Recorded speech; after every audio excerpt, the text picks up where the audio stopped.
I'm cool on everybody. I put that on.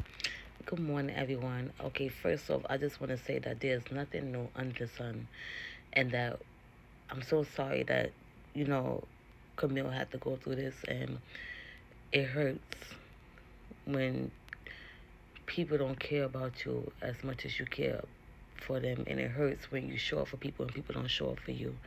I know that feeling, and I know it hurts, but I just want to read some scriptures to let you know that there's nothing new under the sun.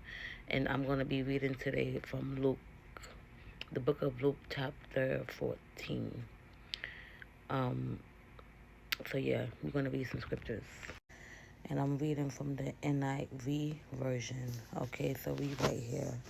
Okay, Luke 14, we read in verse 12. And it says, Then Jesus said to his hosts, when you give a luncheon or dinner, do not invite your friends, your brothers or relatives, or your rich neighbors. If you do, they may invite you back, and so you will be repaid. But when you give a banquet, invite the poor, the crippled, the lame, the blind, and you will be blessed. Although they cannot repay you, you will be repaid at the resurrection of the righteous. The parable of the great banquet. When one of those at the table with him heard this, he said, Jesus, blessed is the man who will eat at the feast in the kingdom of God. Jesus replied, a certain man was preparing a great banquet and invited many guests. At the time of the banquet, he sent his servants to tell those who had been invited, come, for everything is now ready. But they all alike began to make excuses. The first said, I have just bought a field, and I must go and see it.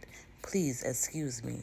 Another said, I have just bought 5 yoke of oxen, and I'm on my way to try them out. Please excuse me. Still another said, I just got married, so I can't come. The servant came back and reported this to his master. Then the owner of the house became angry and ordered his servant, go out quickly into the streets and the alleys of the town, and bring in the poor, the crippled, the blind, and the lame.